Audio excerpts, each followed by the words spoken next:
My name is Nadia Calloway. I am 34 years old. At approximately 7:43 on the evening of June 14th, I walked through the front doors of the Hargrove Estate in Savannah, Georgia, wearing a navy linen blazer and carrying a sealed manila envelope. The chandeliers were lit. The flowers were white roses and garden gardenias, $400 a centerpiece, 7 tables deep. My sister Brianna was standing at the edge of the dance floor in her dress, the one that cost $11,000, altered twice, steamed that morning by a woman who drove 40 minutes to do it. The band was playing something soft and instrumental. There were 147 guests seated at gilded chairs, every one of them in evening dress, crystal glasses half full of champagne sourced from a vineyard in Napa Valley. It was, by every visible measure, the most beautiful event I had ever seen, and I owned the building it was happening in. I asked for Marcus Webb, the venue manager. He came to me at the entrance foyer, not understanding yet who I was. I handed him the sealed envelope. He opened it. His face changed. "Miss Calloway," he said, keeping his voice low. Tonight is, I know what tonight is," I said. "This is a notice of lease termination and demand to vacate the premises within 30 days, per Section 14 of your operating agreement. You'll find it's in perfect legal order." He looked at the envelope again. Then he looked at me. Then he looked past me into the ballroom where my sister was laughing in a cloud of white tulle, and my mother with clinking glasses with a woman from her garden club, and my father was straightening his tie in the reflection of a gilded mirror. "They don't know, do they?" he said. It wasn't a question. "They don't know who owns this building." I didn't answer him. I just straightened the lapel of my blazer and said, "Make sure your team has copies for your records." Then I walked inside. What they didn't know was that I had spent the last 4 years building a real estate portfolio from nothing, from debt, from the ruins of a future they had stolen from me when I was 22 years old and had no way to fight back. They didn't know that 2 months before Brianna's wedding, I had signed the papers to purchase the Hargrove estate for $1,250,000.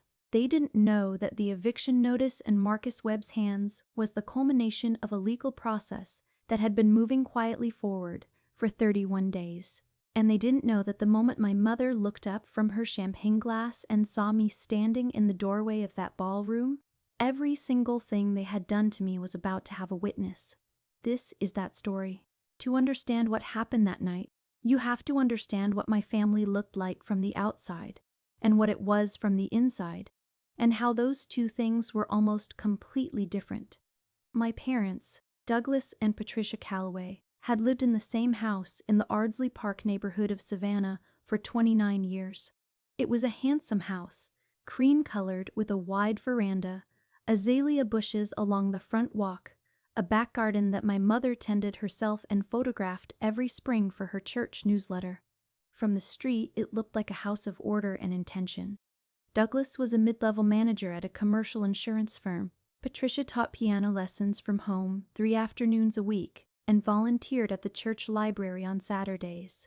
They were the kind of people other people described as solid, reliable, good Christians. They believed in appearances the way some people believe in oxygen, not as a choice, but as the basic condition of survival. Brianna was born 4 years after me. She came out of the womb understanding, instinctively, how to be what my parents wanted. Pretty in the way that made strangers stop and look. Socially gifted in a way I never was. She joined every club, attended every school event with a smile that photographed beautifully, and learned very early that as she told a story about me in a certain way, it reframed me in a way that made her shine brighter by contrast. She didn't do it with cruelty that could be named. She did it with a kind of casual, offhand expertise that always left me unable to explain exactly what had happened. I was a different kind of child, quieter, more interior. I read too much, according to my mother. I didn't dress with enough effort, according to my father. I earned good grades, but they were the expected grades, not the impressive ones. Brianna's B in advanced chemistry was celebrated at dinner. My A in the same course was noted briefly and passed over. I am not telling you this to paint a portrait of suffering. I am telling you because the pattern matters. The pattern is the foundation of everything. There are 3 examples I want to give you, because I think 3 is enough to understand who these people were. The first happened when I was 17. I had been offered a partial scholarship to study business at Savannah State. The scholarship covered 60% of tuition. My parents had a college savings account they had been building since I was born, and I was told many times that it existed for exactly this purpose. In October of that year, Brianna's volleyball team made the regional championship in Atlanta, and my parents decided the entire family should attend. The trip cost $840. That $840 came out of my college fund. I found out because I saw the withdrawal receipt on the kitchen counter. When I asked my mother about it, she said, "We'll put it back." She never did. That wasn't the end of it. That was just where it started. The second example happened when I was 20. I had been working part-time at a property management office on Whitaker Street since I was 18, learning everything I could about how buildings and leases and property transactions worked. I had saved $4,300 over 2 years. I was planning to use it as a deposit on my first apartment, my first real step toward independence. My mother called me one evening in March and told me that Brianna had been accepted into a nursing program at a school in Charleston, South Carolina, and that the first semester deposit was due in 12 days. "We're a little short," she said. "It's only temporary." I transferred the $4,300 that same week because at 20 years old, I still believed that the word temporary meant something in my family's language. Brianna dropped out of the nursing program after 1 semester. The money was never returned. The third example is the one that ended something in me permanently. I was 22.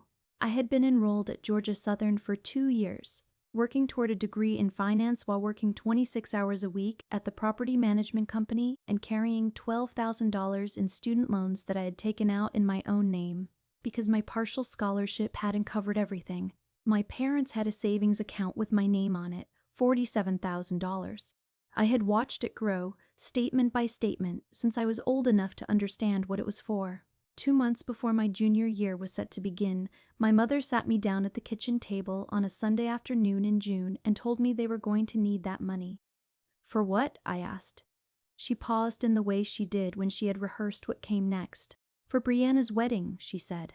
"She's getting married in June. The venue alone is $42,000. I sat with that for a moment.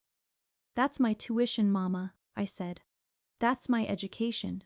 She reached across the table and put her hand over mine. "You're so capable, Nadia. You'll figure it out. Brianna needs this." I looked at her hand on mine. I looked at the statement on the table between us. $47,212. Gone. "Okay," I said. I stood up. I picked up my purse. I drove back to my apartment in Statesboro. And I did not cry. I did not scream. I just drove. That night, I sat at my desk until 2:30 in the morning and wrote down everything I knew about property management. Everything I had learned in 4 years of working at that office. Every process, every term, every relationship, and at the bottom of that legal pad, in the margin, I wrote 3 words: never again. Build. I want to be clear about what happened next, because I think there is a version of this story where I am supposed to have confronted them, called them out, sent a long letter explaining my pain, issued an ultimatum. I didn't do any of those things. I went back home 2 weeks after that conversation with my mother. Brianna and her fiancé, a real estate developer named Carter Henshaw, were at the house for Sunday dinner. The table was set beautifully. My mother had made her honey-glazed chicken and her good rice, the kind she only made for company. Brianna was wearing a ring that I later found out cost $9,000. Carter was telling a story about a property deal in Hilton Head, and everyone was leaning forward, listening. My father was laughing, open-mouthed, in a way I had not seen him laugh in years. At some point during dinner, my mother mentioned that Brianna had chosen the Hargrove estate for the ceremony and reception. "It's just stunning," she said. "They have a waiting list of 2 years. We got in because Carter's firm did some work with the owners. $42,000 just for the venue, Brianna added, without a trace of discomfort. But it's worth it. You only do this once. She caught my eye across the table and gave me a small, composed smile. Not an apologetic one. Just a smile. The kind that said, "This is how things are." My father raised his glass. "To Brianna and Carter," he said, "may every blessing find them." Everyone raised their glass. I raised mine. I drank the water in it. And under the table, my hand was absolutely still. What they didn't know was that I had already decided. Not in rage, not in grief. In something colder and more deliberate, I had decided that I would not spend another minute of my life waiting for them to see me. I would not confront them, because confrontation gives people the chance to perform remorse without consequence. I had watched my mother perform remorse my entire life. She was excellent at it. I would not give her the stage. Instead, I would build something, and when it was finished, I would let them see it. I left that dinner at 7:45. I hugged Brianna at the door. I shook Carter's hand. I kissed my mother's cheek. My father squeezed my shoulder as I went.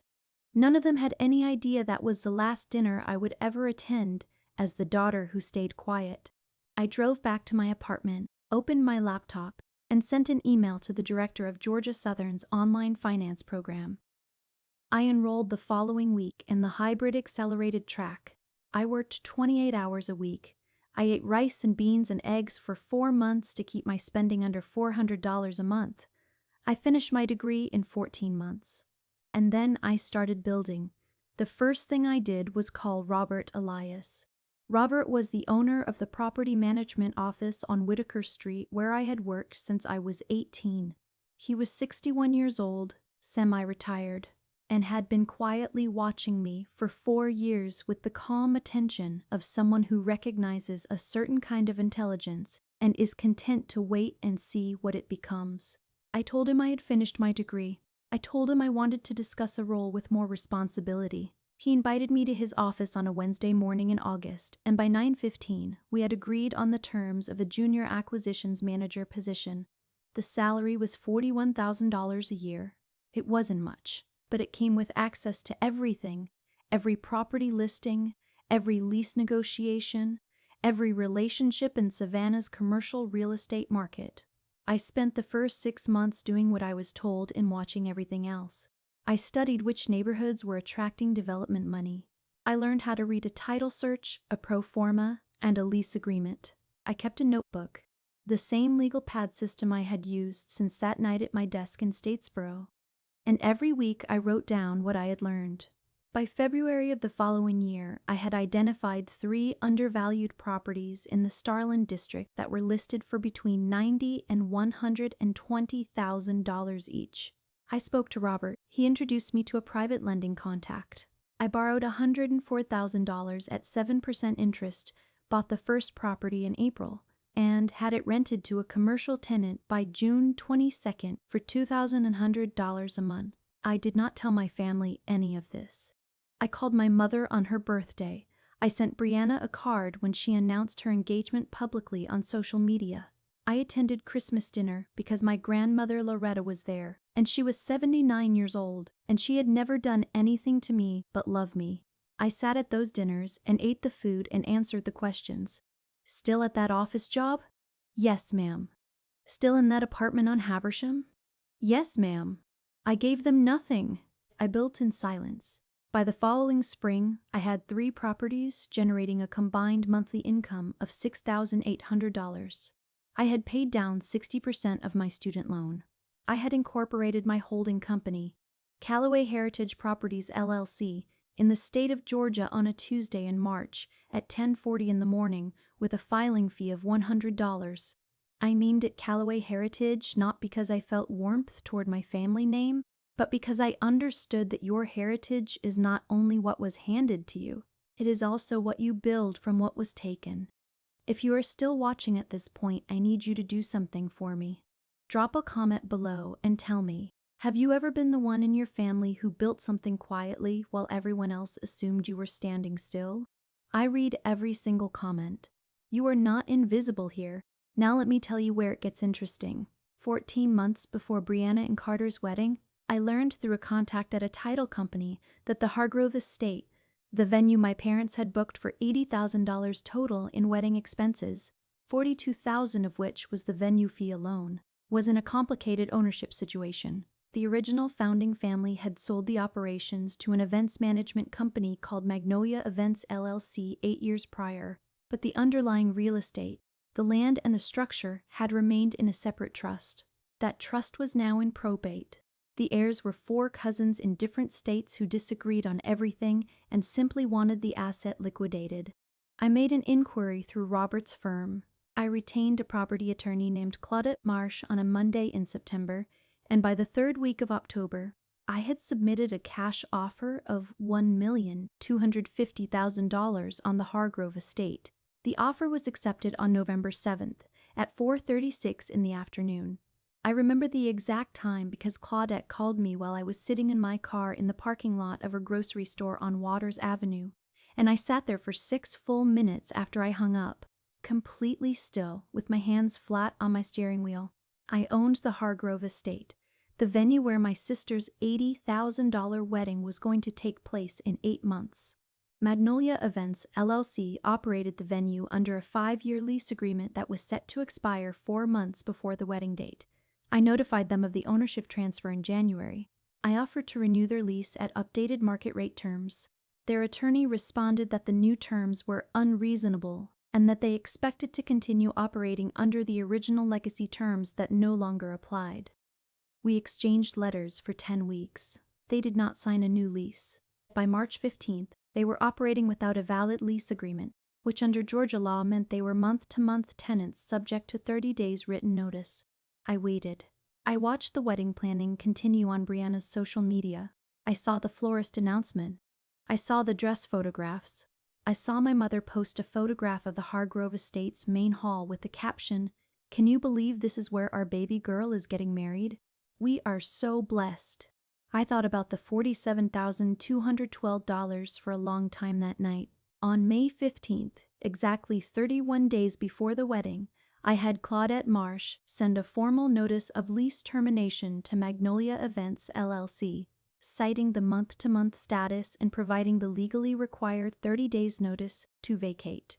The notice was mailed certified, emailed to their registered agent, and hand-delivered to their offices by a process server on the same day at 2:17 in the afternoon.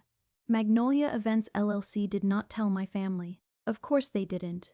They were hoping to resolve it quietly. They contacted my attorney and asked for an extension. Claudette responded that the matter was at the owner's discretion and that no extension had been granted. In the meantime, my sister's wedding was still scheduled. The catering was arranged. The flowers were ordered.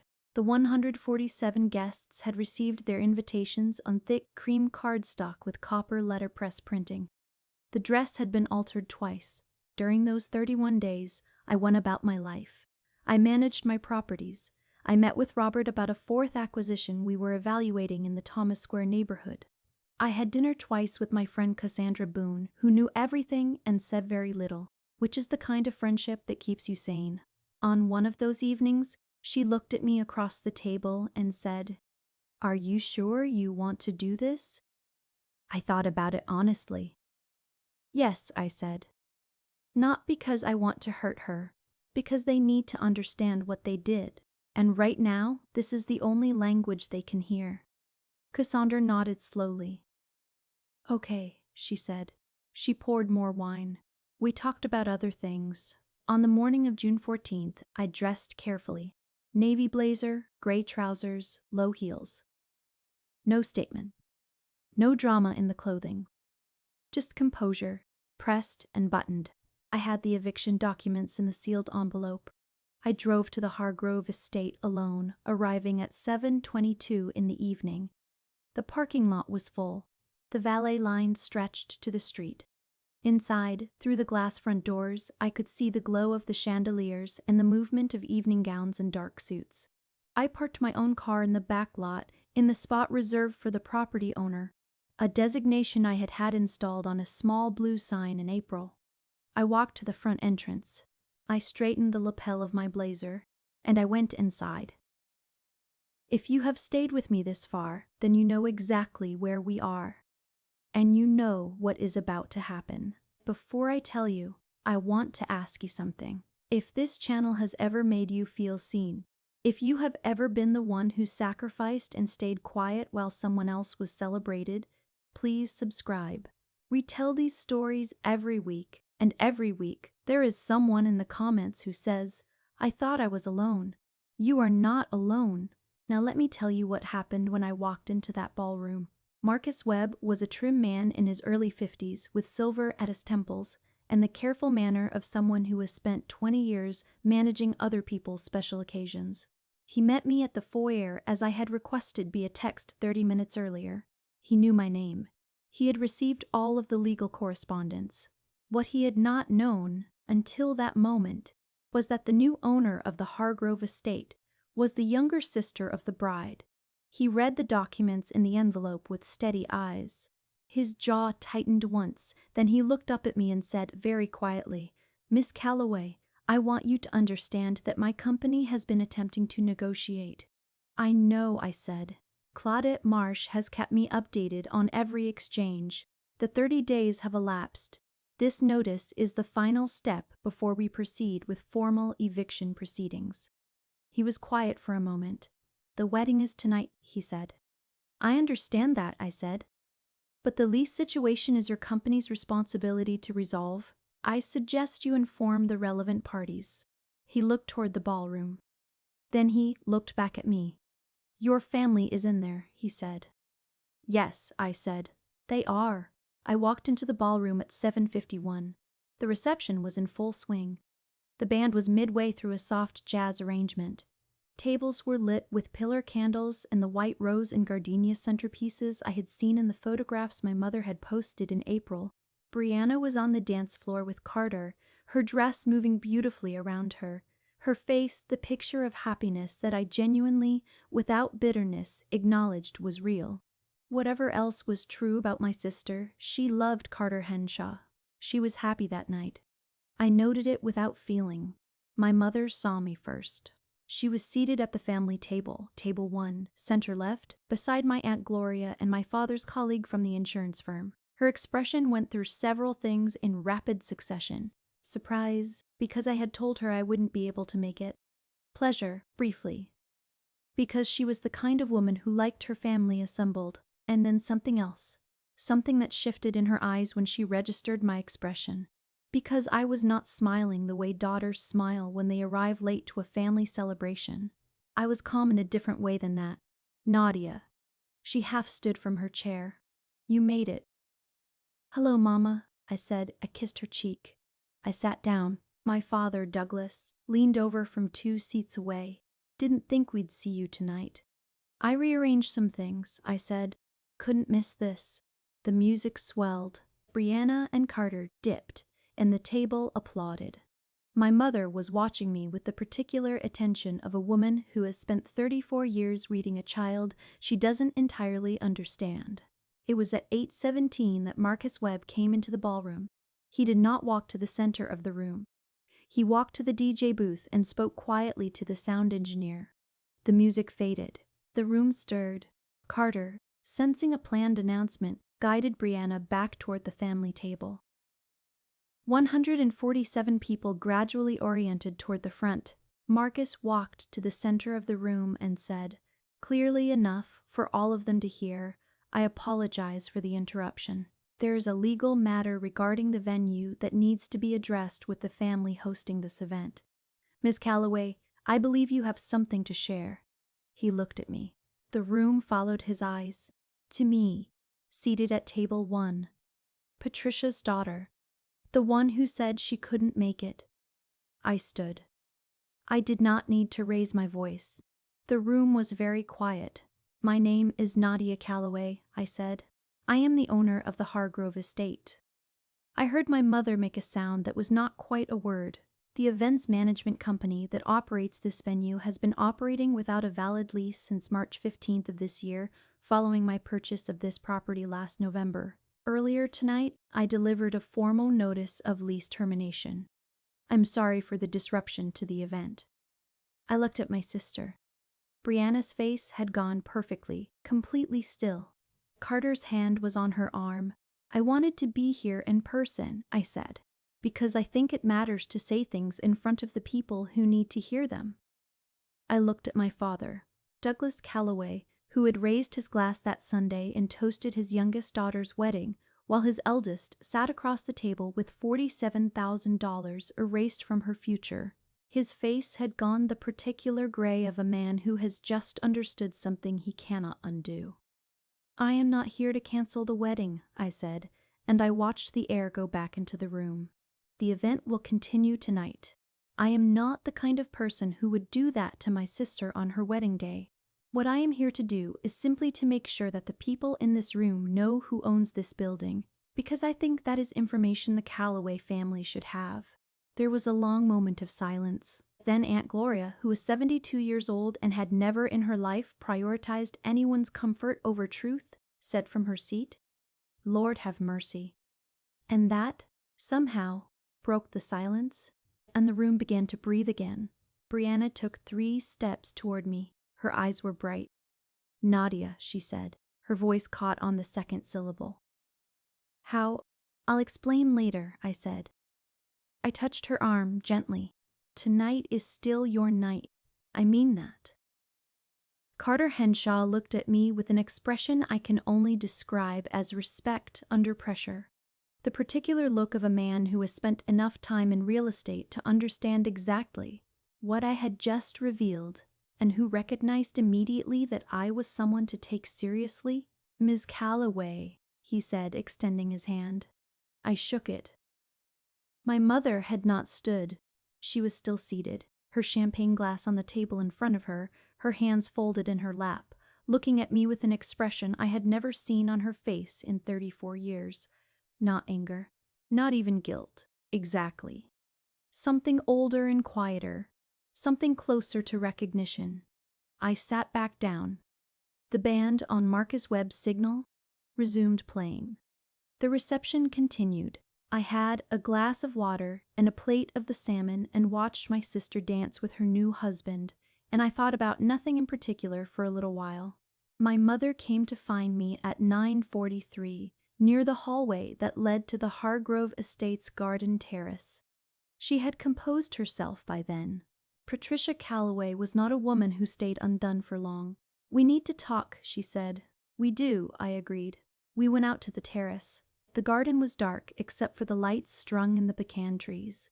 It smelled of gardenias and the particular warm dampness of a Savannah summer night. We stood side by side at the stone balustrade, the way we used to stand on the veranda at home when I was a child and couldn't sleep. "How long?" she asked. "How long have you owned this?" "Since November," I said. 7 months. She was quiet. "And the other properties?" she asked. I looked at her. She had done the arithmetic, apparently. She was a more perceptive woman than I sometimes gave her credit for. 4 properties, I said. "Going on 5. She made a sound that might have been a breath or might have been something else. "Why didn't you tell us?" she asked. I thought about how to answer that honestly without cruelty. "Because you didn't ask," I said.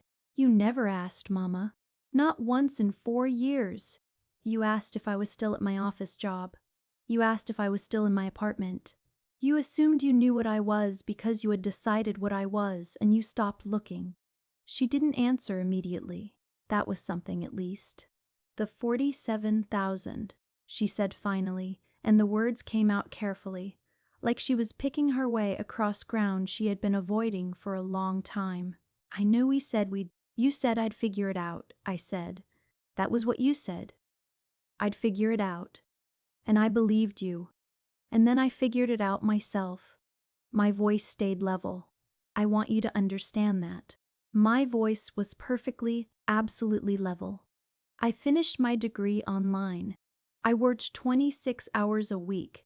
I took out loans. I ate rice and eggs for months. And I built. I didn't ask you for anything. I didn't make you feel guilty. I just built. I turned to look at her. "Tonight is not revenge, Mama. Tonight is just the truth becoming visible. There's a difference. She was quiet for a long time.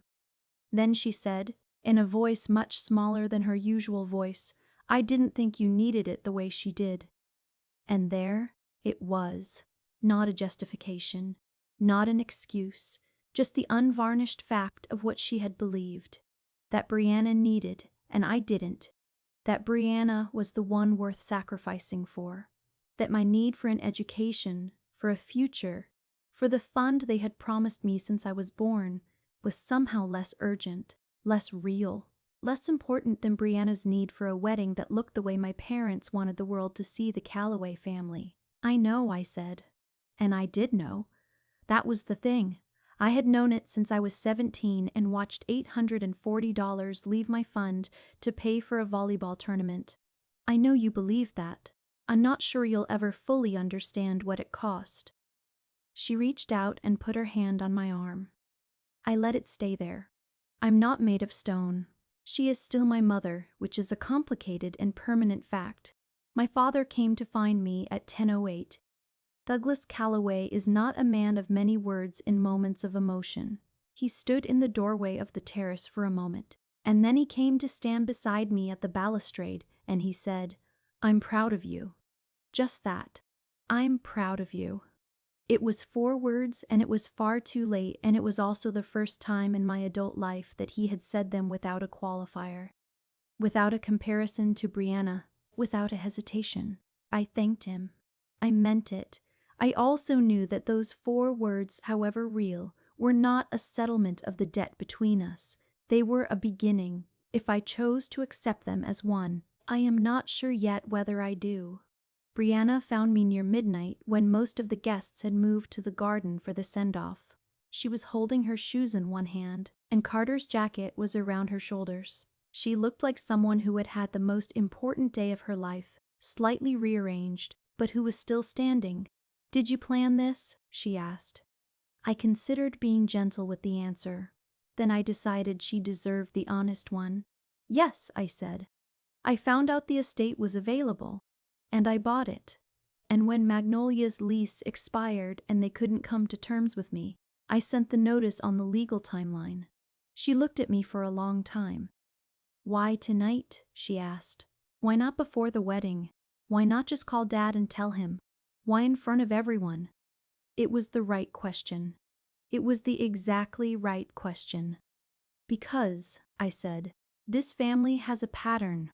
The truth gets said quietly, and then it gets adjusted and softened and managed, and eventually it disappears. I needed this truth to have witnesses. I needed it to be a thing that happened in front of people so that it couldn't be told differently afterward." She was quiet. "I didn't drain your fund," she said. Her voice was very small. "I know," I said. "But you sat at that table and smiled." She didn't answer that. "I'm not asking you to be sorry for your wedding," I said. "I'm asking you to understand, sometime, what it cost me, what they took." She nodded slowly. Then she did something I didn't expect. She reached forward and hugged me. In her full $11,000 dress, in the garden of a building that I owned, under the lights in the pecan trees. I let her. I put my arms around her. We stood there for a moment. Sisters, which is also a complicated and permanent fact. I drove home at 12:34 in the morning. I unlocked my apartment door and stood in the kitchen for a while in the dark. I poured a glass of water. I drank it at the window, looking at the street below, which was quiet and ordinary, and mine. "There is something I want to say to you if you are still here. There is something I want to say to you if you have been the one who gave up something for a family that did not see the weight of what they were taking. I want to say this carefully, because I don't think what I did was about victory. I don't think of that night as winning. I think of it as the moment when the story of my life stopped being a story about what was done to me and started being a story about what I built from it. The $47,000 is gone. I am not going to get it back. The years of being the overlooked daughter, the capable one, the one who would figure it out, those years are behind me. What I have instead is a holding company with 4 properties and a 5th in negotiation. What I have is the knowledge that I built everything I have from nothing, in silence without anyone's help or recognition, and that when it was finally seen, it was seen all at once. In a room full of witnesses, on a summer night in Savannah, under chandelier light. There is a kind of satisfaction in that which is entirely different from revenge. Revenge is hot and it leaves you empty. What I felt, driving home that night, was something cooler and more solid, something that felt genuinely like the first full breath I had taken in years. I don't know what comes next with my family. I don't know if my mother will ever understand what she took from me, or if my father's 4 words will ever grow into something larger. I don't know if Brianna and I will find a way to be sisters in a new arrangement, now that the old one has been rearranged. What I know is that I am 34 years old. I own the Hargrove estate. I built my own future from nothing, and it is solid and documented and mine. And the next time someone underestimates me, the distance between where they think I am and where I actually am will be the most powerful thing in the room. The loudest comebacks are built in silence. To everyone who made it all the way to the end of this story, thank you. Not in the closing credits kind of way. I mean it from the foundation of everything this channel is built on. You chose to spend time with this story, and I know time is not a small thing to give. The Revenge Chronicles exists because ordinary women are doing extraordinary things in silence every single day, and the world walks past them without knowing. You know, that is why you are here. If this story sat with you, if it reminded you of something you built when no one was watching, or something you are building right now, share it with one person who needs to hear it this week, and subscribe so that next week's story finds you. Because there is always another woman who built something extraordinary in the dark, and we will always be here to tell it. See you next time. If you have been carrying something like this, if you have been the one who was told you'd figure it out, who watched the money go elsewhere, who built quietly while everyone else assumed you were standing still, I want to ask you a real question, not a rhetorical one. A question because I genuinely want to know. What is the one thing someone took from you that you quietly turned into something they could never have imagined? Tell me in the comments. I read every single one, and I will see you in the next one.